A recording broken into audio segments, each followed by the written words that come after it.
आज आम्हाला जायचं होतं लग्नाला, पण गाडीने नाही, आपल्या लाडक्या बुलेटने. त्याआधी सकाळी उठल्यानंतर थोडं पाणी पिलं आणि मेथीचा लाडू खाल्ला. मग लागले मी माझ्या कामाला. डुगूच्या बाबांचं तर टिफिन काय बनवायचं नव्हतं, त्यामुळे आज मी थोडा वेगळाच नाश्ता बनवायला घेतलेला.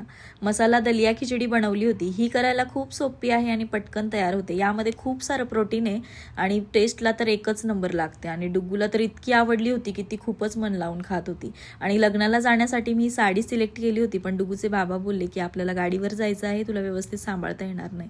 मग पटकन असा ड्रेस घातला आणि आम्ही निघालो. आणि त्यांची गाडी दुसरीकडे लावली होती. मग ओला केला आणि आम्ही पोचलो तिकडे. मग बसलो आमच्या लाडक्या बुलेटवर. मग प्रवासाला सुरुवात केली. अंतर खूप लांब होतं आणि लांबचा प्रवास आणि बुलेटचा इतका मोठा आवाज, त्यामुळे डोकं एकदम किर झालेलं. आणि प्रवास करताना आनंद पण होत होता आणि बुलेटचा दुगदुग आवाज आणि पाठीमागे डुग्गू आणि मी बसलेली. प्रवासाचा आनंद काही वेगळाच होता. आणि सिन्नरचा रस्ता तसा लांबचा होता, पण बुलेटवर वारा खात जाण्यात जी मजा होती ती कारमध्ये आलीच नसती. फायनली आम्ही सिन्नरमध्ये एंट्री केली आणि बुलेटवरचा हा लांबचा प्रवास सफल झाला. आम्ही पोहोचलो लग्नाच्या हॉलमध्ये. हॉल पण खूप छान सजलेला. सगळीकडे लग्नाचा माहोल दिसत होता आणि नवरा नवरी पण खूप सुंदर दिसत होते. सर्व कार्यक्रम झाला. मी जास्त तिकडे काही शूट घेतला नाही. मग आम्ही सगळ्यांना भेटलो. डुगू तर या दादूच्या गळ्यातच पडली होती. मग जेवायला गेलो, जेवण केलं. खूप भारी वाटलं तिकडे. मग त्यानंतर आम्ही निघालो घरी. घरी येण्याचा शूट काय घेतला नाही मी, डुगूच्या बाबांच्या खिशात मोबाईल होता त्यामुळे.